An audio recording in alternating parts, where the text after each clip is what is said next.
So I've been watching these people who are walking around the Grand Museum in Egypt.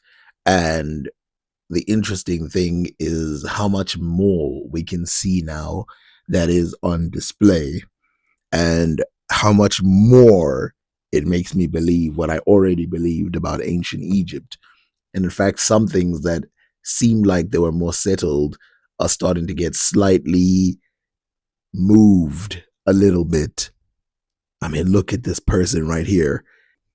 This is Horemheb, and never has an image looked more African in my life.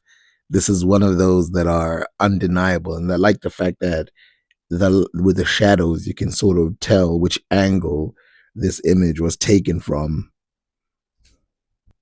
But there is a subtle victory that is made by the quote unquote Afrocentrists that I should talk about right now.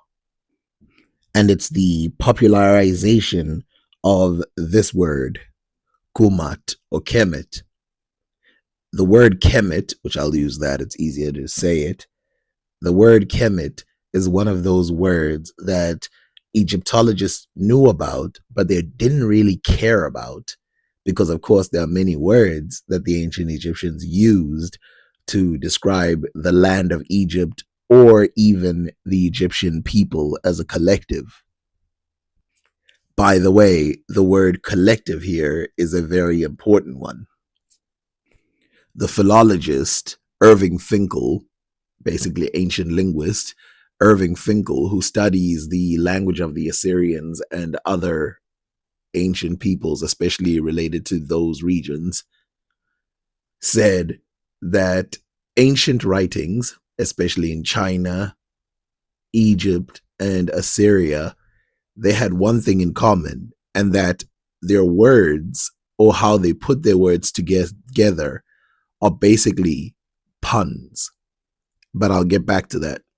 So there's a subtle victory that happened because of what people call Afrocentrists, and you will see why. So I'm busy watching all of these people who are basically going around looking at the ancient Egyptian Grand Museum, and I noticed one thing right at the front. Details. They have all the names of Egypt in many different languages, and also like names that it used to be called, like Blackland or I don't know, Egyptaland. I've never heard of that. In my opinion, the popularization of this word definitely goes to the Afrocentrists, especially the early ones who highlighted the reality of this word, the word kemet being utilized by the ancient Egyptians to mean black land. That is why I think that we should see this as a subtle victory. Of course, they probably do not see it exactly as we see it, but I do not believe that without the many debates, without the many years of highlighting, and without the many people talking about this who are African in origin, I don't believe that this word would be on this post at all. I do not believe for a second. And I think there's a reason why it's written in English rather than written in some other language. And to be fair, given the amount of dedication and the amount of time and respect that a lot of, I'm going to say it, black people who study Egypt give to Egypt, I would expect them to give them some kind of nod to the fact that they appreciate that they look into this civilization. Now, you might be saying, but they use the word Kumat in the past or Kemet in the past, and you've shown it in some of the stelis and some of the transliterations that I've shown. And yes, I have. But in those very same transliterations, you will see two or three different words being used for Egypt. Kumat is only one of them.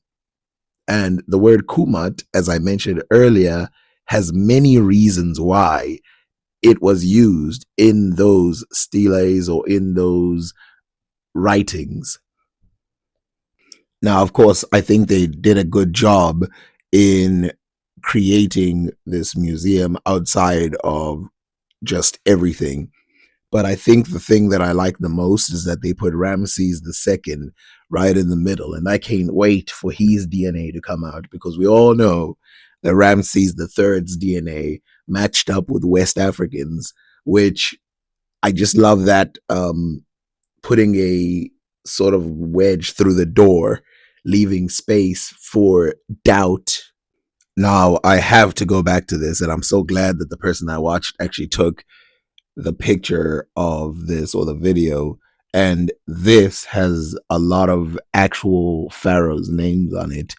And, I'm going to spend a little bit of time in another video trying to uncover all the names that are given here. I'm not going to lie, it's a pretty cool sight. Now, of course, in the beginning of this documentary, which you can go watch on that guy's channel, that's why I kind of left it up there. If you're really curious about it, now I could go, well, I'd have to go to Egypt and go record it myself, but that's not happening anytime soon. But like I said, there are people who have recorded it, tons of them, and this person that I'm recording, who's also from South Africa, interestingly, um, and he speaks the ancient Egyptian language, which is why I actually watch him.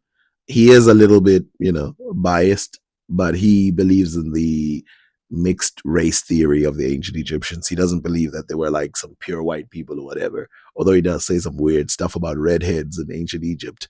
And of course, when they discuss the history, so he brings Zahir Hawass on his show, which, like I said this a long time ago. If you got a lot of viewers, which is why it's important to have a lot of viewers, you can bring these people because a lot of these people, they like to have attention brought to their work. And if you have a lot of viewers, 200,000, 300,000, these guys will come on your show. So if you have a lot of viewers and you're a person, wink, wink to any of the Afrocentrists, quote unquote, out there, try to communicate with some of these people and have them, don't debate them, but have them explain some of these things. So, of course, they talked about how the revolution that happened in Egypt slowed down the process and that they wanted to build this museum a long time ago. It was supposed to be finished by 2015, but then it had to be postponed because they had to go through that process, and then it came back. And I think it's good that it came back because I can clearly see that in some of the design, which I think will definitely change later, a lot has been taken in from the other stuff from around the discussions that have been going on in modern Egyptology. Let's just call it that. So, as I mentioned in the beginning, when you go right through every single one of them that I watched, they show that Ramses the second, who again I can't wait till his DNA comes out, has been put right at the front.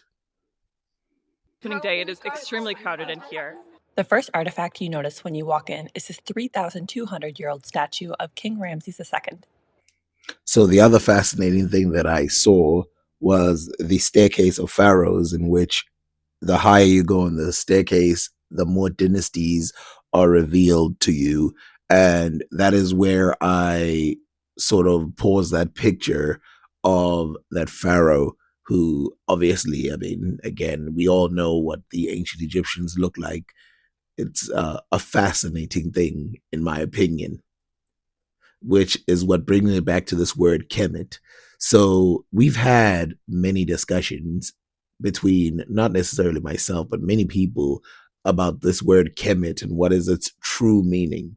And sometimes I feel like the word true meaning is a misunderstanding. So there's a reason why I mentioned Irving Finkel. And obviously the reason why I mixed with the Grand Museum is because they actually put the word black land there, which, by the way, I hope there are people who have no idea why it's called black land, and then they come into the museum thinking, okay, I've come to see black people. That'll be amazing. But the word Irving Finkel said that all of these words in the past, before the alphabet, they relied on puns. And we, of course, know what puns are. It's a playful way of playing with the fact that words sound alike. For example, buns and buns. So, of course, in ancient Egyptian, there would be a word for one of them at least, and that one could be used to describe both of them. And that's how the language really was utilized. So, if we go straight to kemet, even though the word means the black land, as in the land itself, because the entire language relies on these puns in order to formulate words, then we should assume that it would not be lost on them that the word kemet could be used in several different places to mean other things that are black. For example, kumat could be used. Now, the word kum or kem would mean black on its own, but they would use the word kumat to mean things that are black. So, in other words, black locations, black ideas, black things that are not related. And the only reason they're doing this is because they're trying to develop a pun. When they notice these similarities, that is when they obsess over them. For example, if you look here, the word chem, which would mean black in another version, means complete. But it doesn't just mean complete. In a lot of cases, it's mixed up with the word eye, which is irit, kemirit, which means a complete eye. This would then be compared with the word wujayit, which means Egypt. This word wujayit means complete eye. And so you can see in your head how this happy coincidence would have made them very happy. The fact that the word for eye or a complete eye and the word for being complete is kem. And so wujayit and kumat end up being a happy accident, which they would not have let slip. So I want to show you that I'm not playing when I say they fuse two words, create one. For example, wajah, as you can see here, wacha, W-A for simplicity, Jdar, wajah, means hail, uninjured, intact, prosperous, or innocent. So it means unbroken, complete. And then, of course, Egypt is the eye, or basically, yeah, Egypt is the eye. And so it's mixed with idiot to create the word wajiriat or wajrit, which means the complete eye, but it also means Egypt. Multiple origins for the same word. So, how exactly does this work? For the word kem, well, first let's complete wajrit. So, yes, the word wajrit, which is used inside one of the medicine books of ancient Egypt, means uninjured eye. And it's also used inside of the Book of the Dead. Of course, the Book of the Dead is not a book, but it's used in one of the collectings of the Book of the Dead, which this word is used meaning uninjured eye, and it's usually the uninjured eye of Horus, also known as the divine eye. So we already know now that Egypt is compared to eyes, it's compared to places. So there's a pun going on. It's compared to being complete. Here again, we see the word kemet or kumat being used to mean completion. Now you're thinking, but kumat is different than wajrit. Yes, the word kumat can mean complete. And it's pretty obvious that complete is relating to Egypt. But what about the word kum or kem, meaning black.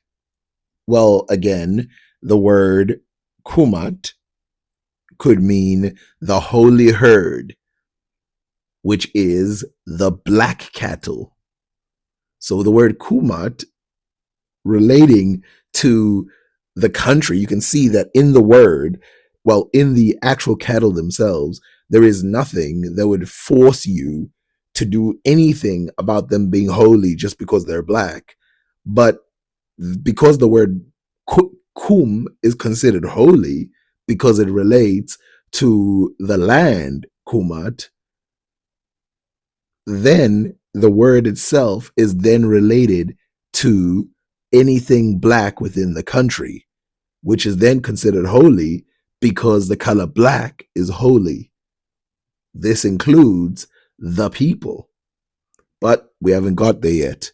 Let's look at another thing that they considered holy. Now, we must remember they consider the eye holy, but the eye, the complete eye, is only one part. There is another part of the eye that is holy, and it's the pupil. And as you know, the pupil is black. And so they will make this pun again with the word complete, the word black, the word Egypt with the pupil, because black, complete, and Egypt is kum. Now, the eye, the pupil of the eye, is also called kumat. Now, you might think this is a pretty awesome thing, but you will notice that the marcation for the T in this is the same marcation that is given for the word land. And of course, you can see an I there. Now, the ka part, or the ku part, whatever you want to call it, that represents so or and. It can also represent to plot or to plan. So that could be kem, meaning to plot or to plan. And it can also be alone. So that's the several words that it can be made out of. Now, again, the entire Egyptian language works like this. It's not a few things. It's not like one piece or another piece. Now, of course, that marker there that can be for land can also be for femininity. But sometimes the word land was not used 100% to mean a piece of land, like a plot of land, but instead was used to mean a place in general. So, in other words, your foot is a place, your heart is a place, your ear is a place, rather than the other ones. Now, of course, the T there doubles down because in some cases, in a lot of cases, actually, due to convention, nouns were given a feminine or a masculine. So again, another happy accident happens over there, and the puns continue. Now, of course, you don't have to add the T at the end to make it feminine. You could just call it kem, as many things in ancient Egypt that are black are just called kem. So, in other words, if I said to you, depending on the context, I want a kem that I can write with. That means I want something to write with. In the case of ancient Egypt, I might be talking about chalk or maybe coal in that sense. And in today's world, I might be talking about a black pen. So the word colors in the old sense could be used specifically just to mark out a thing. For example, a black belt would be called a chem, and the eye could have been called a chem. It's only, again, like I said, convention that the eye is called kumat in this sense, or kemet. One of the things that's always bothered me about this kemet word is that people in Egypt didn't just live in the black area of Egypt. A lot of them actually lived in the red areas of Egypt, the so called Deshret. But here's a question: if the word for kemet, describing the people, comes from the land itself, the black areas, then why is it that people who live in the Deshret are not described as Deshret people? At no point are they described with this word. In fact, they're considered Kemet like everybody else. So if that marker means the people who live on the black parts of Egypt, then why is it that the districts that are in the desert are still considered part of the people who are considered Kemet?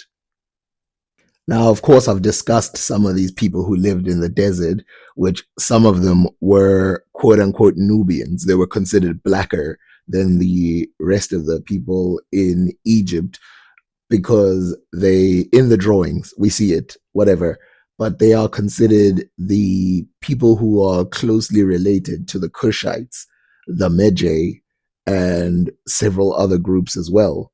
But there are people who are there. Now, here's the question: is there a word that would allow the places that are red to be considered part of Egypt, even though they're not black themselves? The land itself is not black. Well, remember the word kumat or kemet also means complete. It also means the whole. So the whole of Egypt, kumat, rather than the black part of Egypt, could be used as a word, as a stand in there. So I believe that it is not impossible that the ancient Egyptians, when using these words, were using multiple purposes for them. For example, if a man, an Abu man, met a man from the Delta, as one of the books in ancient Egypt said, they would both be considered Kem. They would both be considered Kemet, people of the black. So, as I mentioned, the word Kem has been used in multiple cases as a pun. And obviously, Kem can mean to be dark, but it can also mean to be blind. So, if you ask, what's this guy's condition? You can say he's Kem, meaning he's blind. But then also, we are very familiar with this in our own language, right? If somebody's blacked out, right? Something like that. And then, of course, you have people like Sabu, also called Kem. There's a bunch of people like this in Egypt, by the way, who are called Kem, which the confusing part is, do they mean their skin color? Do they mean they're complete? Sabu, also called complete. Do they mean, there's so many things that they could mean. The other example is Nyang Pepe Kem, which, if we look at his tomb, you can see why he's called Nyang Pepe the Black. These are some of the tomb goods found inside of Nyang Pepe Kem's tomb. Now, I'm not claiming that ancient Egyptians started from the earth and then started naming things black because of the earth. They obviously started with the color. But after that, it's really anybody's guess from where they started naming the words. For example, the black land area that is called Kemet, did that really come before Kemet, meaning the whole of Egypt? I think we'll never know about stuff like that. And that word Kemet, meaning specifically that one line, is probably why the Nile has words that are very unique as well to their areas. Now, of course, puns work in both ways, right? Like if you can compare a bun or buns in the backside of a human, you can consider the backside of a human to relate to buns on a tray. And in the same way, the ancient Egyptians, comparing the eye to the eye in the sky, the real eye, and the eyes of a human, and the eye being the land of Egypt itself, would have realized that yes, their land separates like the eye. The fertile parts would be called kemet, relating to the pupil of the eye. And so Egypt as an eye is Egypt, but as a pupil, it is the fertile parts. So as you can see, the word doesn't always necessarily just mean one thing. It means land, and there's nothing you can do about it. It also means complete. It means eye. It means so many other things as well, which we can get to. I mean, the word chem does relate to water in some way, which we'll get back to that in another video. I didn't put it in here because it's unrelated. By the way, I want to show that I'm not just making this up. So I told you that the black part of the eye is called the pupil. So here it is. The fertile region of the land of Egypt was called the Black Land, Kemet, and this land was perceived to be the eyeball of a god, specifically the pupil of the eye of Osiris, was understood to be the land. The Black Land thus had a pupil, which is the earth eye, whereas the stars and planets were the eyes of the gods. Much later in Hellenistic Egypt, the goddess Isis was considered the pupil of the world's eye. So you can see there that the kemet, the black part of kemet, was considered the pupil. So the pupil of the eye was also considered kemet. Now we all know that Herodotus was the first to state that the ancient Egyptians were considered black. But this verse here, which is of a religious ceremony, which the Greeks, Herodotus, say they borrowed from the ancient Egyptians, I think will highlight that. Now, we don't even need to get into whether the ancient Egyptians consider themselves black. Clearly, everyone who first writes about the ancient Egyptians states that whatever the word means, whatever it means, they're black. Whether it means tan, whether it means whatever it means black. But when we look at this here, it will tell us the true thoughts of the ancient Egyptians. So let's read at the top. It says, she instituted an oracle, and she said that her sister in Libya had been sold by some Phoenicians, by whom she herself was sold. The women, I conjectured, were called doves by the Dodanians because they were barbarians, and they seemed to them to chatter like birds. But after a time, when the woman spoke intelligibly to them, they presently reported that the dove had spoken with a human voice. For as long as she used a barbarous language, she appeared to them to chatter like a bird. For how could a dove speak with a human voice? But in saying that the dove was black, start again.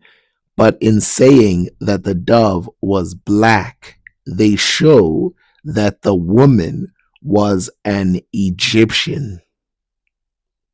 Let's start that again. But in saying that the dove was black, they show that the woman was an Egyptian. The manner in which oracles are delivered at Thebes in Egypt and at Dodona is very similar, and the art of divination from the victims came likewise from Egypt. The Egyptians were also the first who introduced public festivals, processions, and solemn supplications, and Greeks learned them from them, for these rites appear to have been lately introduced. The Egyptians hold public festivals, not only blah, blah, blah. So basically, what he's saying is this thing that he saw with the symbolism of the dove, the black dove representing an Egyptian, is not something that the Libyans learned from the Greeks. It's something they learned from the Egyptians. If you read at the bottom, that's what he says. Like, this method is learned from the Egyptians. But he says that they use the dove to illustrate that, the black dove, to illustrate that the person was Egyptian. And if we read it again, it says there, but in saying that the dove was black, they show that the woman was an Egyptian. So I now ask you the question: do you think the ancient Egyptians would use this word kem in every other scenario to describe black things, whole things, black things, unsickliness, stuff like that? But then when it comes to humans, they're just like, oh, the word kind of just some sort of looks alike. Do you not think that they would see the same that they see in everything else? Do you think that they would not see that, hey, there's a problem here, calling everyone in Egypt Kem or Kemet or Kumata? That would be the personage term. Calling them that when you know that some of these people don't live in the black lands. They live in the pupil of Egypt, not in the eye of Egypt. That's just my opinion. Tell me what you think in the comments. Thank you very much. The ancient Egyptian language, Ra ni Kumat.